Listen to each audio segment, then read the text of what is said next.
Hi, everyone. Welcome to this episode of Dr. G's Think Tank on Resilience.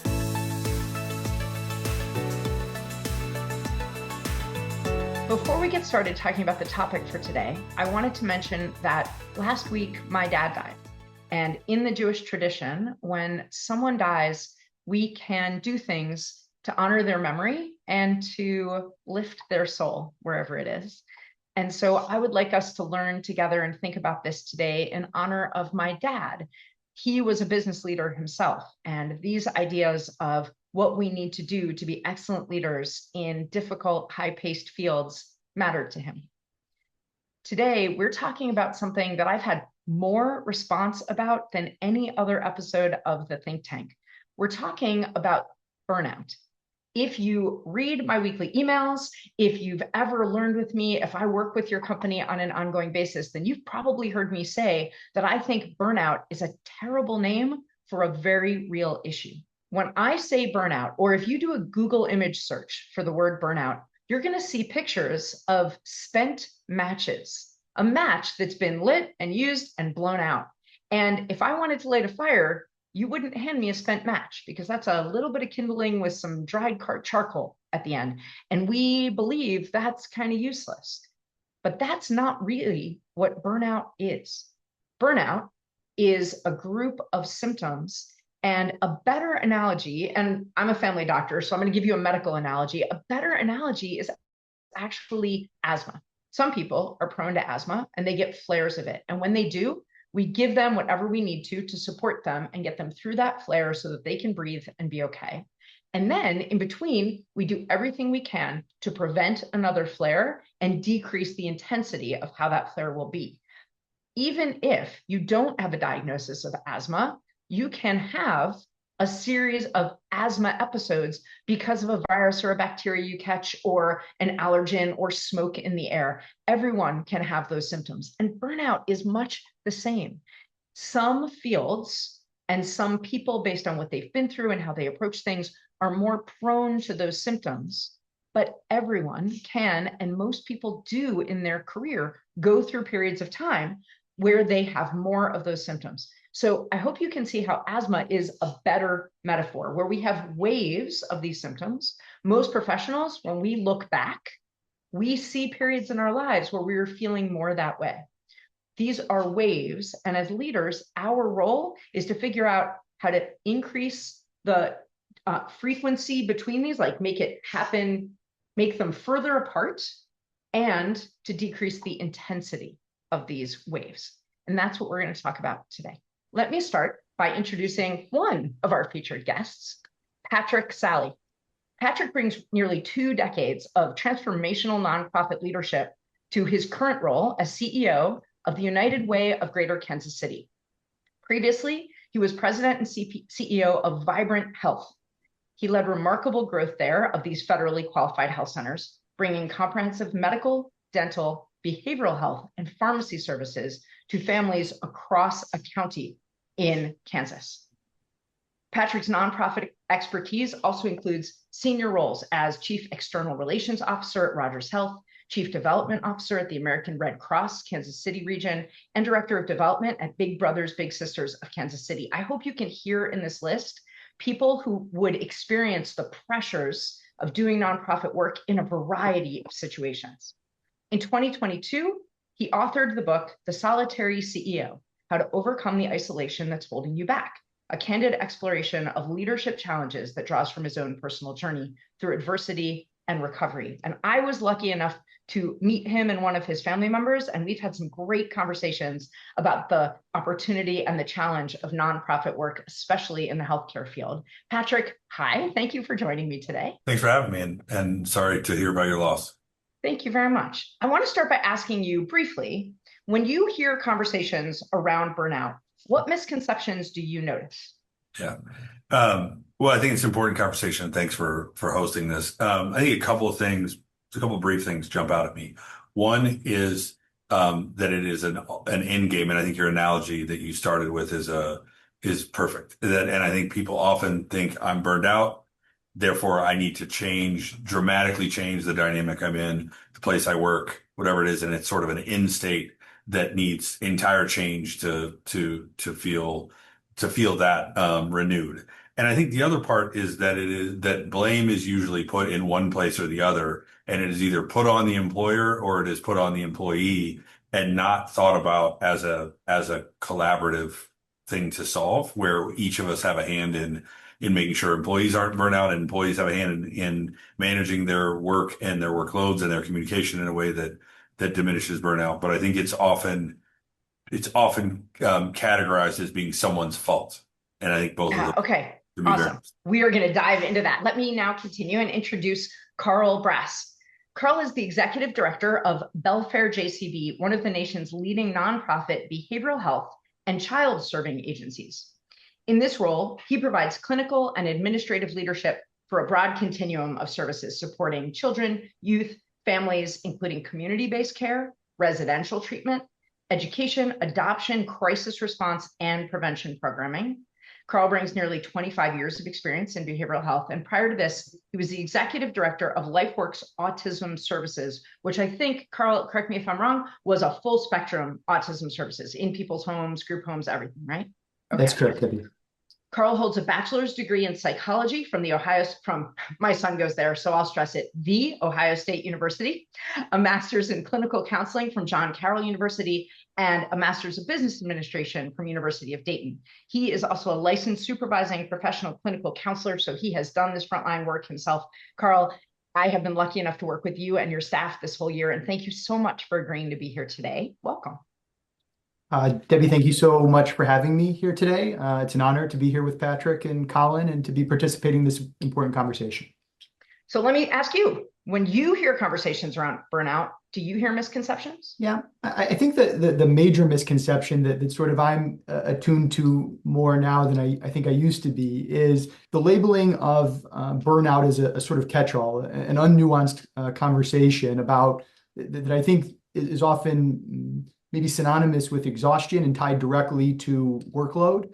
And I think it's a misconception because I think as we've come to understand it, it's more nuanced than that burnout has different facets. And if we can understand the different facets, then it helps us better address each of those aspects, whether it's cynicism or reduced efficacy or that exhaustion piece.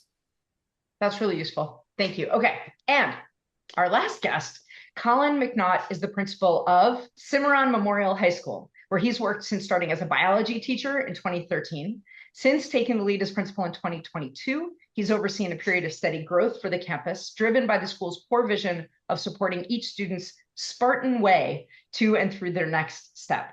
This mission comes to life through the diverse accomplishments of the student body. And the school also recently earned designations as both a Purple Star School for support of its military-connected families and a Nevada Governor's STEM School. In addition to these milestones, McNaught's personal leadership has been recognized on a broad scale. I was introduced to him because he was named the 2026 Nevada State Principal of the Year by the National American Association of Secondary School Principals, and was selected as a finalist for National High School Principal of the Year, which is a huge deal. Colin, hi, it's really nice to meet you. Thank you for agreeing to be here. Yeah, thank you so much for having me. And like as was said, sorry about your loss. I'm really sorry to hear that. Thank you. And I appreciate being here, and I appreciate you brought me with some heavy hitters. So I'm excited to have some conversations with them from the educational realm for sure. I've been lucky enough to speak at NASSP, I'm going to get that acronym right, at their conference a couple of times for the 50 state winners of Principal of the Year. And I knew my mom, of blessed memory, was an educator. I knew we could not talk about this topic without bringing in the field of public and independent school education. Can you tell me briefly, when you hear conversations at school or among colleagues happen around burnout, what misconceptions are you aware of? For me, the misconception that stands out the most is that a burnout is a result of too much work or working too hard. And that's not always the case. I think really in the educational world, I think burnout can be a result of like a lack of clarity, a lack of support, initiative overload, or really like a loss of purpose, and not really remembering your why so much. So not so much about like I'm working too hard or doing too much work, but not really seeing or have kind of lost my why because of all the different things that are happening around me.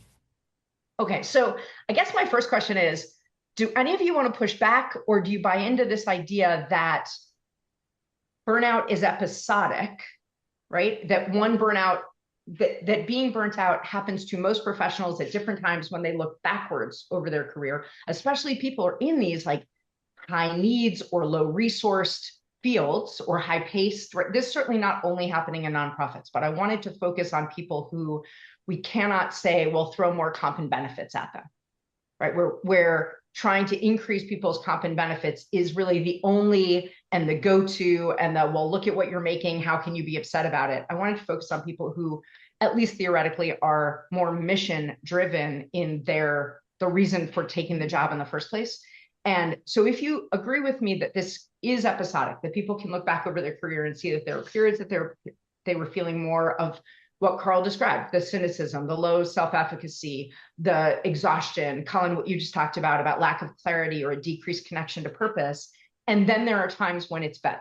So if that's the case, if we can come up with like a wave model more than a exploding star and that's it, it's a terminal diagnosis, you got to either change jobs or change careers, it's the only solution, then if you agree there, my question is, what should leaders and what's even possible for leaders to do to decrease the frequency, how often those waves come, and the intensity of those waves when they come?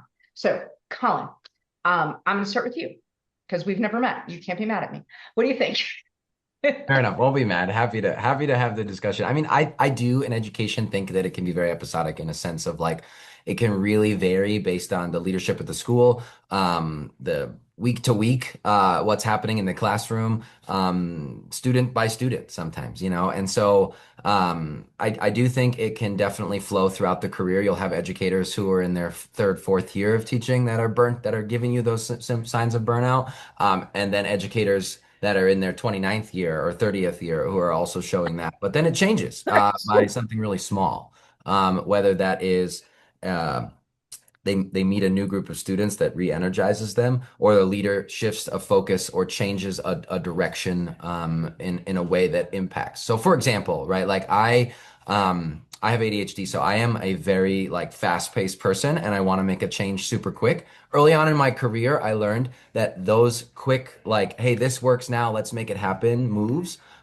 cause some of that burnout, right? Because they like constant change, the initiatives, whatever, doesn't feel great for a lot of people because they don't want, you know, we don't change is hard, right? And so to answer your I've question, heard. yeah, right. In my opinion, I think leaders can be concise, clear, and consistent would be like my thought on it, right? So like pick an initiative, lean into it for the year, continue to do that thing, and don't change it, and provide the support needed in order to make it happen. Leaders, I mean, educators want students to succeed. And so if you can get them bought into the thing you're doing to help students succeed, I mean, I think you're 99% of the way there. But it's when you start making those changes, you're not consistently doing it, you're not being clear about what you want. I think that contributes to burnout and a lot of the symptoms that Carl mentioned. You know, we see them in education all the time. But when you make the right shift and you're doing what you need to be doing as far as being clear, consistent, and supportive of the teachers, I think that goes a long way. Hopefully that Okay, answers your question there. it really does. Patrick, what do you think? What can leaders be doing that would help decrease either the frequency of those symptoms or the intensity or both? Yeah, I tend to agree with Colin's take on a best sort of on a first go at it, and I agree 100% with what he said. The things I would add are, I think, being in close relationship with the people who you directly support and understanding what kind of work people thrive on. So I think where I've seen burnout is on the people's ability to control their work, people being able to see that they're having an impact on whatever the outcome is, and that they're doing some of the things that they really enjoy doing. We all have to do in our jobs things that we don't. But if you get your day filled with 90 to 100% of stuff you don't, the burnout's going to come quicker. And so I think knowing the individuals well enough to know where can you give them pockets of work or substantial portions of their work where they really thrive and enjoy doing that is an important component. Can you drill down on enjoy? Because, so like my own personal example, I love singing. It's possible I'm not great at it. Um, there's a piece of competence, I feel like, too, right? So you said thrive right there at the end, and that was what I was wondering at. Like, do Yeah. you think that it is more useful to help make sure people get to do what they enjoy, or where that's really like their zone of excellence, or only where those overlap? What do you think? Yeah, I think that's a great point. I don't mean enjoy in the sense of you like singing, but you don't get paid for that here, and we don't have a role that needs that here, so we're not going to support you doing it. But where competence and the work overlap in terms of people thriving, there are tasks we all have that we get energy from. We get to participate in these kinds of things, and they give us energy, and these kinds of things suck energy. We all have portions of those, but if you can balance that in some way, and I'm not saying it's 50-50 balance all the time. I'm just saying what I experience is when people, or even myself, spend too much time or all of their time in the things that suck the energy, it's going to lead towards this burnout path. And we need to make sure we understand where are people thriving and where aren't they. And you talk about what I hear in education world as differentiation. You're saying you got to get to know the people that report to you so you know what does suck energy for each individual person, because it's different. Some people I've heard get joy from spreadsheets, right? It's energizing for them. I am not one of those people. I'm guessing, Colin, with your ADD, it might not be you either. But like, there are people who, if it's the more detailed, the more precise, it's really satisfying. And Yeah. there are people for whom that just makes them feel like they're drowning. And Carl, I may throw this to you because you're in charge of people who are in charge of people that you may never even meet.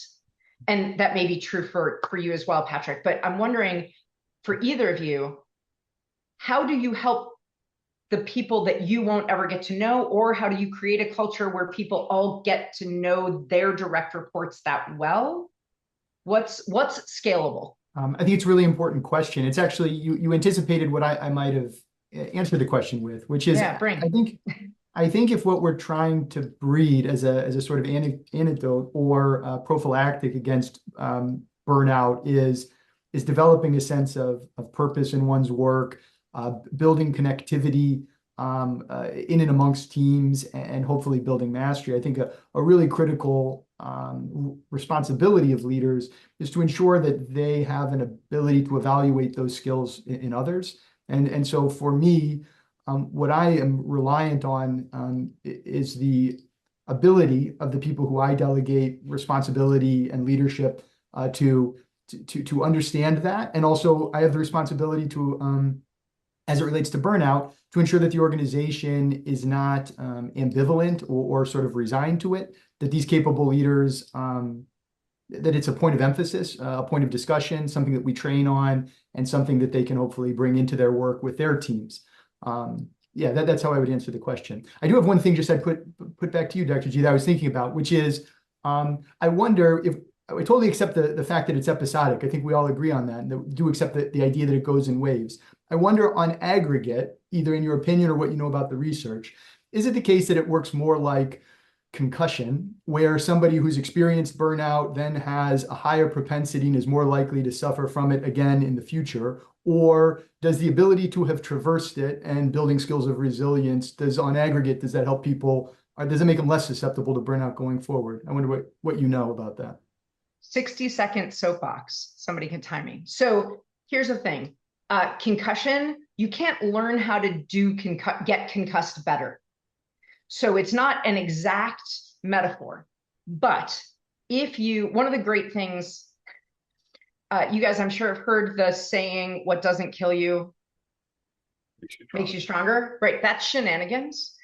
We all know an adult who, no matter how many hard things they've been through, it doesn't ever seem to get easier for them. So just the act of going through anything that drains your resilience, including what we call burnout, doesn't automatically protect you for the next time. What helps you is deciding to learn from it intentionally, to behave differently based on what you've gone through in the past. If you just sort of barrel through it like your average 3-year-old, paying no attention to what caused anything or what you caused or any, and you just keep going, the next day isn't necessarily going to be better than the day before. And the same is true of burnout, that if you have experienced this, even if you say take a vacation and you come back to work and you're like feeling some better because you've slept regularly, because you've been removed from some of the stressors, because you've maybe eaten more food, you've gotten to do things that made you laugh, brought you joy, raised your good neurochemicals. When you come back to work, you are likely to have as short a lead time to those symptoms again, or even shorter if you didn't fully recover. Think of an illness, if you're not quite all the way better and you catch another illness. But the difference between illness and this and mental health is you can learn to strengthen yourself, not just protect yourself, although your words of preventive and antidote really spoke to my medical heart. You can learn to strengthen yourself like you would strengthen muscles, so that when I lift something right now, it feels very heavy. But if I do some weightlifting between now and the next time I have to lift that, it might not feel so heavy. You know, it might feel a little lighter because I'm stronger. So there are both. And I find that really encouraging. And it's why I think conversations like this are so useful, because, and Colin, I want to come back to you. You said that one of the misconceptions you've noticed is blame. I totally agree. But I want to ask you, because you said people see it as either the employer's fault or the employee's fault.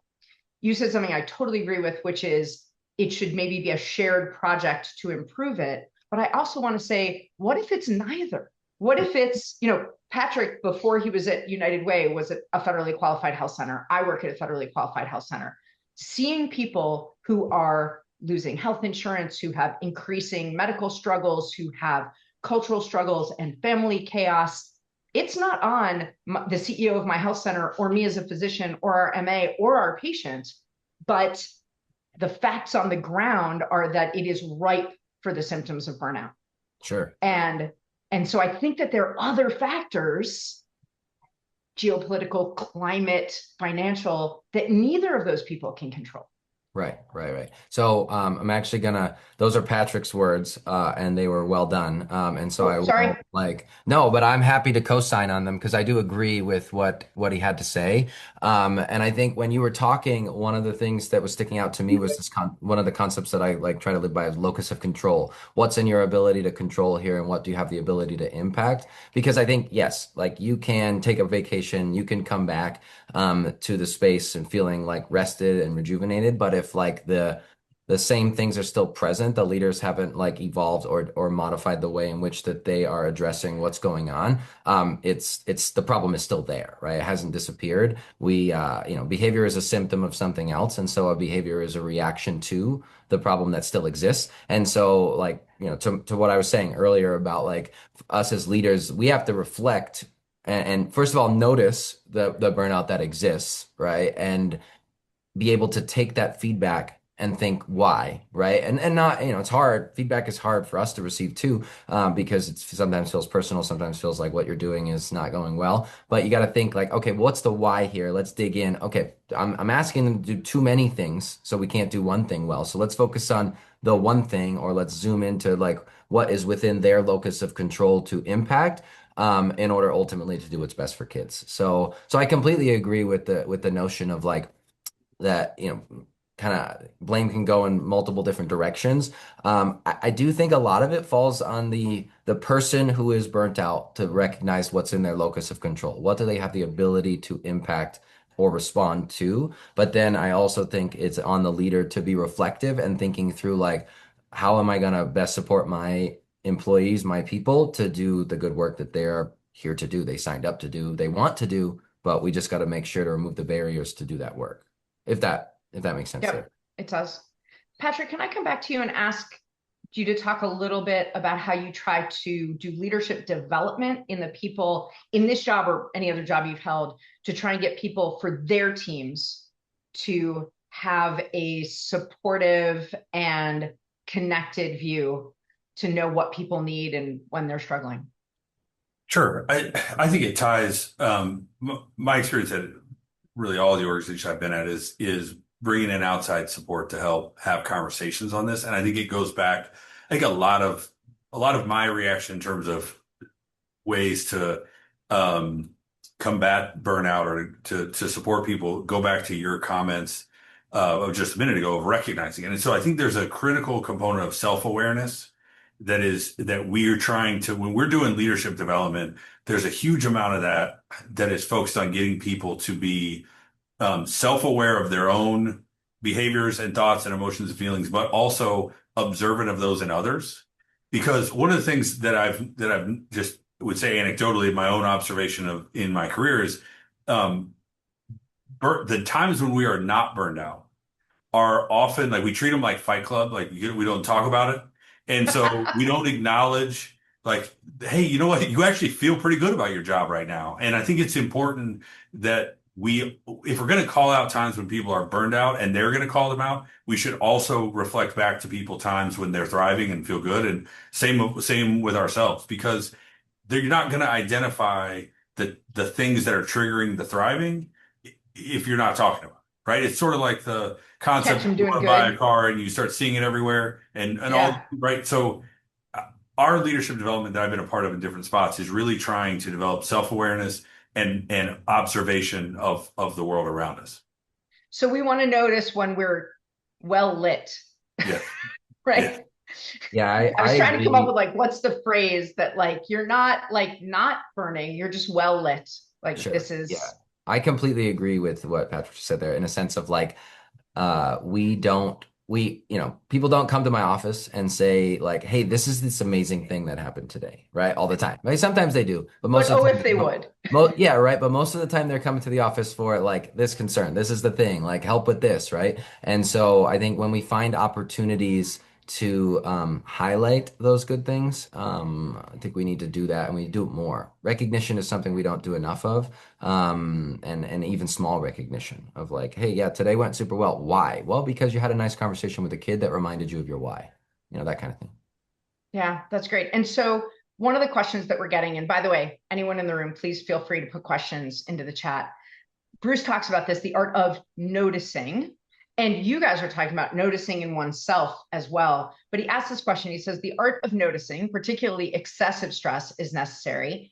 Is this a tool you can teach and practice in education and in the workplace of noticing where other people are at? And I would say my personal observation is certainly that's something that teachers talk about, is like noticing how kids are doing. And that sort of, my mom was a classroom teacher, that situational awareness when you walk in. I think all substitute teachers are really good at this. So like, what's the vibe of the classroom? But is it something you explicitly teach as a leadership tool?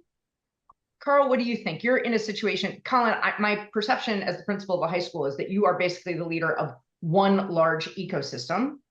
Carl, you're leading several different ecosystems, some except at professional development, they would never meet. So how do you think about that? I do think there are, it exists on a continuum. I think there are people that there are immutable traits. And I think some people have a greater aptitude toward empathy, towards, attending to where others are at. But even amongst those, I think these are teachable skills. I think, the more that leaders are equipped with an understanding of the signs of burnout, particularly early signs of burnout, and to the extent that they can be given tools and a roadmap toward, again, what can be done to combat that. And if they can create an environment where people feel comfortable talking about what their experience is, I think that's a recipe for success. I mean, it's not a perfect recipe, but I do think that we've seen success and experienced success under those conditions, where the opposite would be true. If you have leaders in place who are not particularly well, in theory of mind or otherwise, or not that attentive, and also it hasn't been made clear that it's an organizational priority, then an ethic, then it can easily be overlooked, and you can see all the effects. So I've heard you guys talking about teaching it and modeling it, but now you're also saying you got to name it. Say like this, we're noticing this and it really matters. Patrick, you work with leaders of other nonprofits. My understanding of United Way is that you are trying to serve the mission and the work of a lot of nonprofits in the greater Kansas City area. And so you probably, I don't know how much time you get to spend with all those other leaders, but you must see a lot of different leadership styles. And people in the sound of our voice in this conversation are leading in a lot of different ways. A small group, a team, a community center, a camp, the sales division of an electric company, like just off the top of my head from people I know are a part of our community.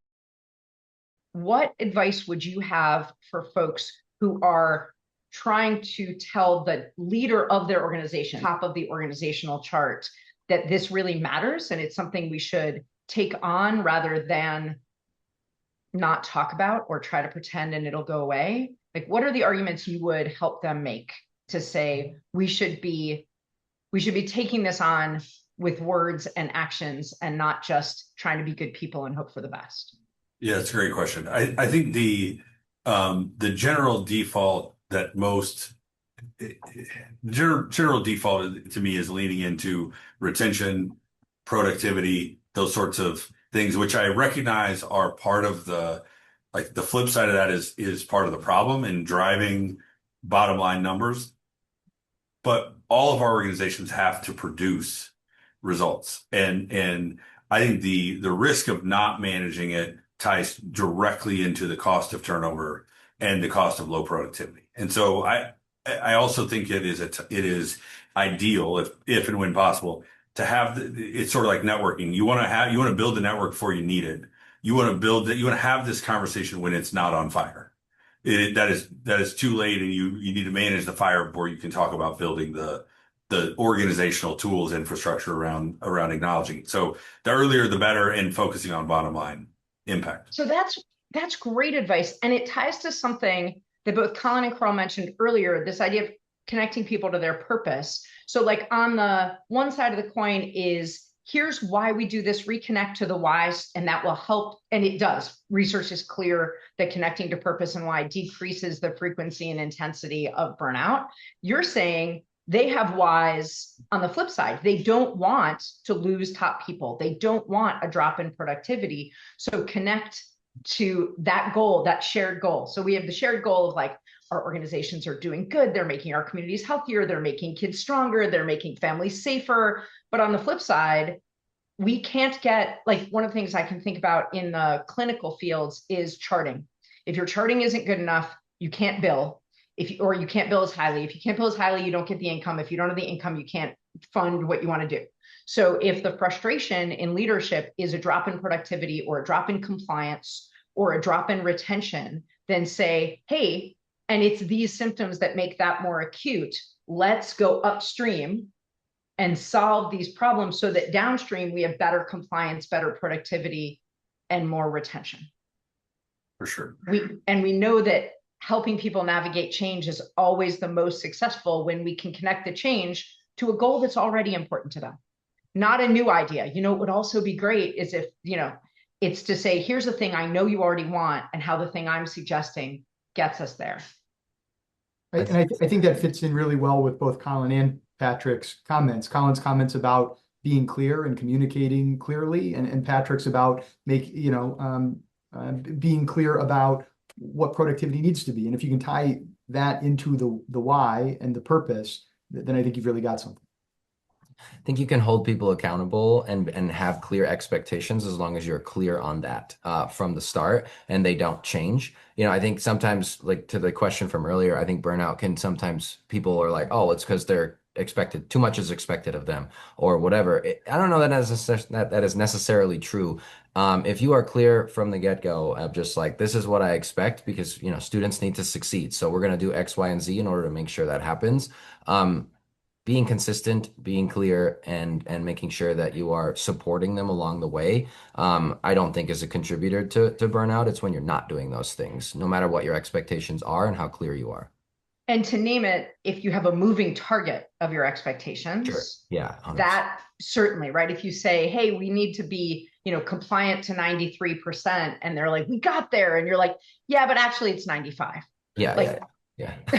Right. Celebrate the success. Like always want more, but it's maybe not the moment when you hit 93 to say, now let's do 95. It's like, wait, that's amazing. And then later on we can have a conversation about like, all right, so what are we doing for the other 7%? Like, how are we going to, whatever it is. Right.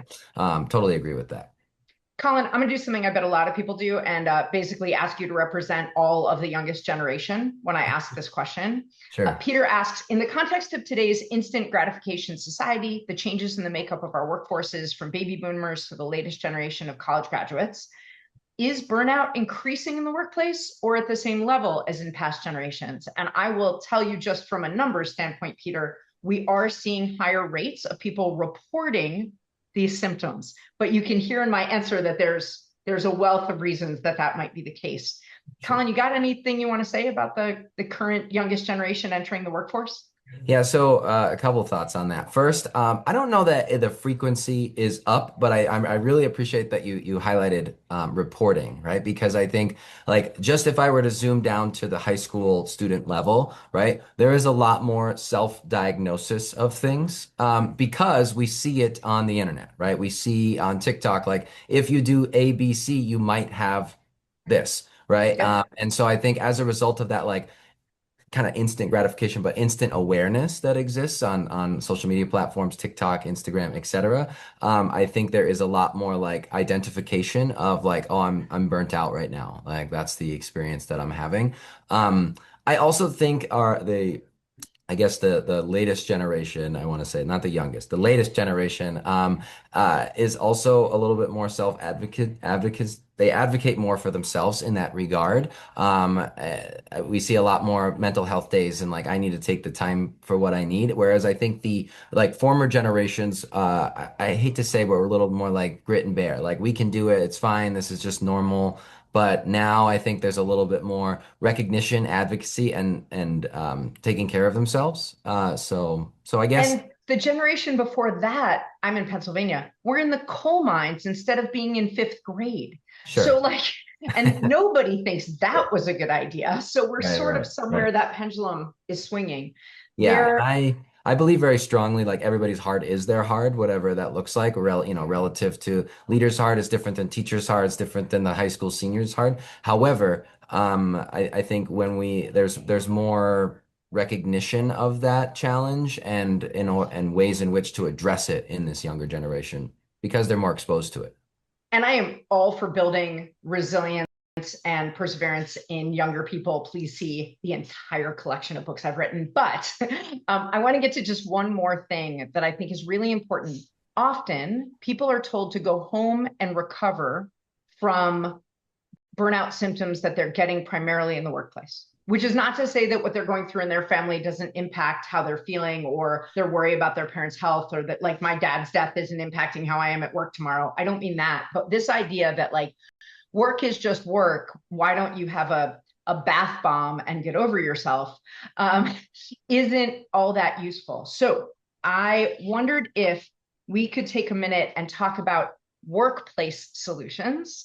And I'm going to go around and just the way you guys are on my particular screen, I'm going to go around and Carl, I'm going to start with you to ask, what has been really successful in building connection support in your teams, or as you can see it, decreasing the frequency or the intensity of burnout? Though we're a large organization, one of the things that's worked really well is sort of cross-pollination. So if we have teams and leadership groups where we've seen great success against, great odds, intensive situations, working with acute populations, if we've seen success in fostering that sense of connectivity within the team, the sort of things that lead to good staff retention, high morale, all of which we measure, then looking to take opportunities to try and take leaders from that team and to try and give them the opportunity to either broaden their scope of responsibility or influence, or else to take other opportunities within our organization where they can foster more of that. And also looking for opportunities to bring disparate teams together, teams that maybe don't have a reason to work with one another on a daily basis. If we see success in an area, we're really trying to foster that and grow that throughout the organization. That's been successful. That's been a successful strategy for us. Can you say one more minute about measuring? Because that's something I think organizations often don't do. They go by vibes. They maybe ask a few people that they feel like are well placed to say, how's it going? What's the temperature? But beyond just a vibes-based temperature taking, what do you do to measure it? Because even the definition of burnout is not necessarily going to be the same for everyone. It's difficult to measure it perfectly, but we do look at things like retention rate. We do use tools like the Gallup Q12 to look at employee engagement and organizational culture in these aspects. If we can measure those over time, then it gives us some sense of, where's it working, and we can also use, INIC data as well as sort of observations or self-report. So I'd say that's how we're currently measuring. Awesome. Thank you. Okay, Patrick, how about you? What do you feel is working? So I've been in this job in my role at United Way about 90 days, and so I can take no Well, credit. we'd like a full for report anything then, obviously. Yeah, can take no credit for anything that's happening here. But I think that over time, the organization has built in a handful of things that have been really helpful, and they tie back to things we said earlier around mission. So we consistently have volunteer opportunities that are during the day that where we are getting people out of the office into engagement in with one of our community partners doing really grassroots work that is reconnecting people to generally the mission or connecting them newly to a new organization they weren't familiar with. The other thing we do on a, let's say, quarterly basis is bring in speakers on specific topics where we have a very curious bunch, very type A staff who are constantly interested in learning. So we're trying to plug in these ways in which people can learn and engage that isn't about their daily stuff, their spreadsheets or whatever it may be. And I think those are very effective with how people experience our environment here. I get no credit, but it is a really good thing going on. Those are great. Thank you. And those are really scalable for other organizations. Colin, what are you doing? It was mentioned earlier, and I think a key thing is being visible in the community, being visible in the space, and because to the point of like kind of recognizing, you can't recognize if you don't know what baseline is, right? If you aren't interacting with the staff often, to then notice on one day like, hey, something seems off. Is everything okay? I think that visibility, that presence throughout your organization is essential, right? Not just via email, but like face to face, walk in the halls, stopping in on a classroom, seeing a teacher at lunch, whatever it may be. I think gives you a great opportunity to gauge the baseline, so then you can determine and recognize those symptoms of burnout. And then also what I mentioned like just now is like checking in. I think creating a space and an opportunity to check in on the human, not just the employee of like just, hey, how's it going? Hey, I remember you told me that thing. How is it going since then? One of the things we do here that I think we do very well is before we start any meeting, we do a good things segment where it's just an opportunity for 2 to 3 to 5 people to share a good thing going on that generally we push it not to relate to your job. Now it can, right? Because some people aren't comfortable sharing personal, and that's fine. So pick a good thing that works. You had a good conversation with your colleague today or whatever. But people share they got married, their kids are doing this, they got to hang out on the weekend and do nothing. Just whatever that good thing means to them. And then what's most important about that procedure is then I or whoever's running, we ask some follow-up questions. So it's not just like a yeah, move on. It's like oh, well, where did they graduate from? What did they get? What's their degree? And what are they doing next? Showing a genuine care. We have a genuine care in that regard for, the human.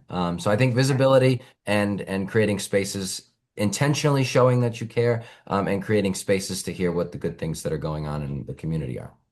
I'm going to take one more question that's come in because although it's in the context here of a school, I think it's really interesting for all leaders. This person wrote and said, I'm also a school principal, and there's sometimes a blurred line between work-related burnout and just very poor mental health issues in the staff she's speaking specifically about. With those lines being blurred, it's sometimes challenging for me to know what's my responsibility as a school leader and what is not. And I think most leaders are saying, in today's world of seeing people three-dimensionally and caring about them and being connected to them, and also respecting privacy and discretion, how do you thread that needle? And so, Colin, since you're also a school principal, I'll ask you to answer it. But Patrick or Carl, if you have a thought, we have a minute or two left, just hop in.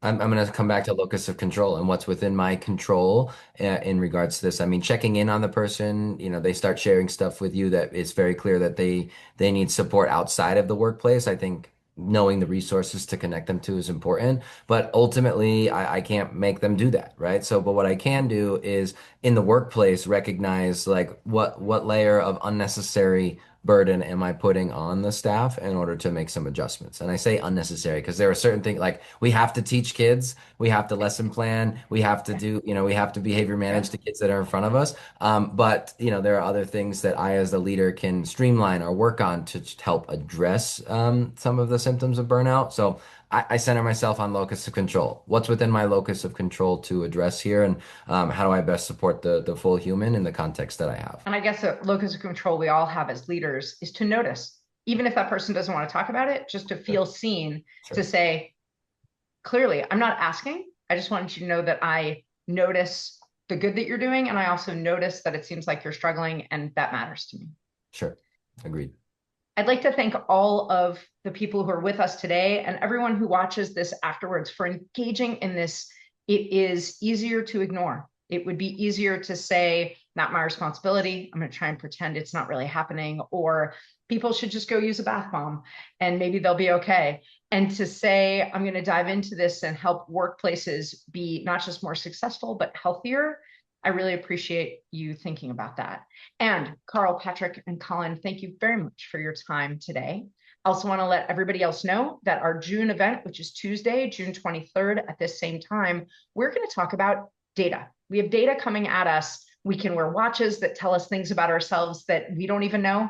We get a ton of data from everyone from our financial institutions to our workplaces. We want to talk about how data is draining resilience and how we can use it to build resilience, and how to thread that needle. I hope that you'll join me and my guests on Tuesday, June 23rd. Thanks everyone for your time and your attention. Have a really good day.